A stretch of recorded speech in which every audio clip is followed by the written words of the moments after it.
Greetings everyone, and welcome to the channel. It's Londononion here with a weapon-specific deck build, and the weapon we're going to be analyzing a build for today is the M4 Carbine. Now, generally I would say there are two, though technically three, aspects of building a weapon/weapon class specific deck. There is the more strengths-based build, and the compensatory/balancing build. A third option would naturally be a hybrid, which is probably the most reasonable, but every weapon is different and has its own strengths and areas of need to varying degrees. Now, with this in mind, on a smaller scale, I will categorize potential card selections into 4 designations: related, compensatory, synergistic, and preferential. Although Back for Blood already has its own designations for cards, I prefer to use my own. And before we get started, it is important to note that there are 1,000 ways to build a deck. The most I can do is showcase how I prefer to optimize this weapon's performance. So starting off with the related cards. Related cards are the ones that directly impact/buff the attributes or effects of a given weapon/weapon class. The cards in this category are Tactical Vest, Trigger Control, and Line 'em Up. Tactical Vest grants a 10% increase to damage with assault rifles and a 30% increase in ammo capacity. Trigger Control grants a 25% increase in accuracy for assault rifles and snipers. And Line 'em Up provides a 100% increase in bullet penetration. Now, given that the M4 is an assault rifle, this generally means that it is in the lukewarm class of weapons, balanced and unspecialized, but looking back at our M4 weapon review, this weapon is easily comparable to the Uzi SMG, with some compensating differences. Decent mag capacity and fire rate, median level mobility, and non-cumbersome reload speed. However, its damage is also on a similar playing field as the Uzi, but with greater penetration and effective range. Since it is an automatic weapon with nice handling, ammo loss isn't really much of an issue outside of user error. The damage, however, is what makes this card worthwhile. As for Trigger Control, the main benefit here is having tighter crosshairs, which makes hip fire more of a viable option than it already is for this weapon. Running and gunning will be a bit more forgiving if one is able to rely more on hip fire if and when appropriate, so I choose to employ both. The M4 has some efficacy in bullet penetration, but it has the lowest values compared to other weapons in its class. With a 100% addition in bullet penetration, this essentially means that penetration values are doubled to a maximum of 10 damage units, which is the maximum shot damage for the M4, if the targets are close enough. This is a major help in the face of filed crowd control. Now, moving on to the compensatory cards.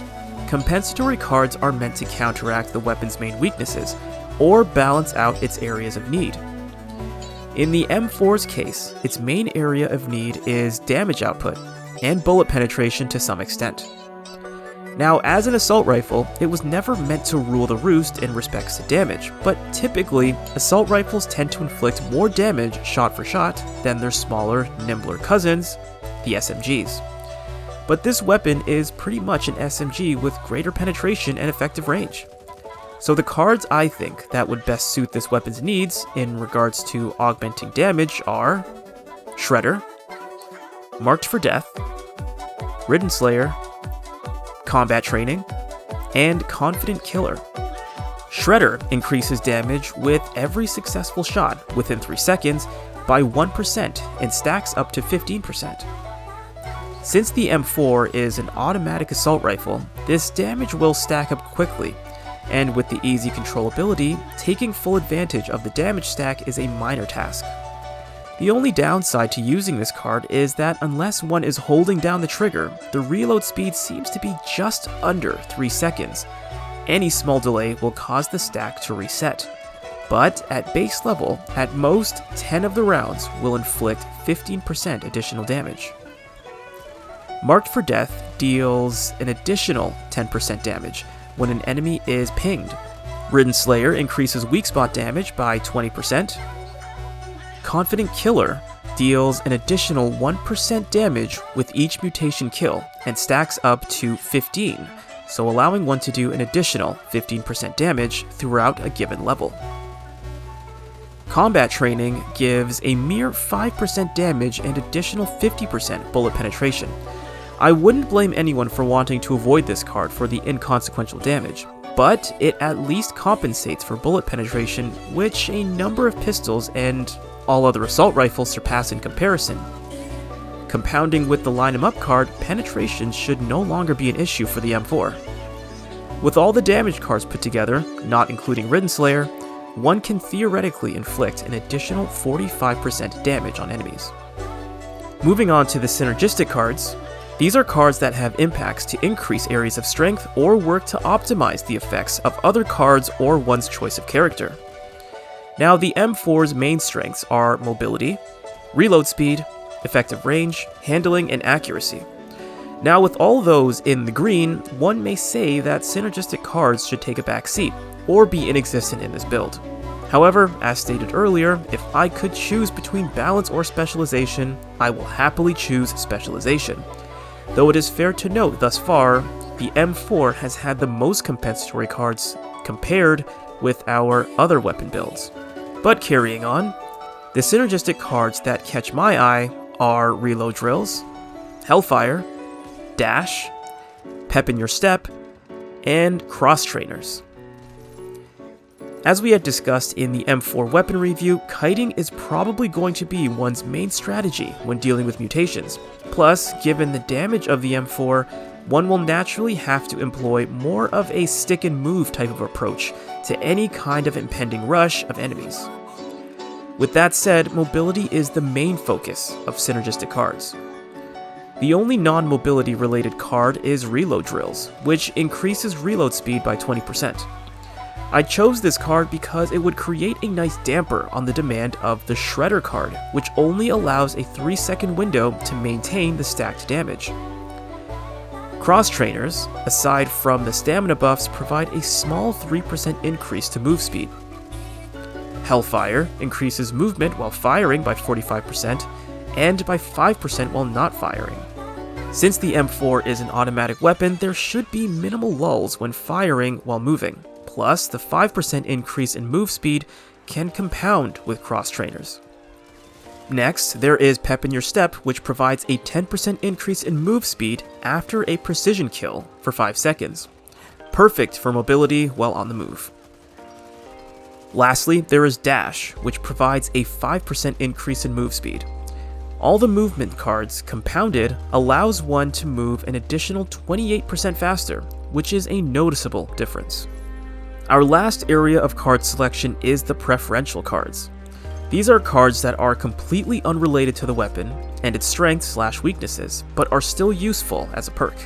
And this is where the most nuance can take place. Given that we have 2 slots left, I choose to give it to Grenade Pouch and Offensive Scavenger. Personally, I like to have as many offensive throwables as possible without sacrificing any crucial abilities to aid with mutations.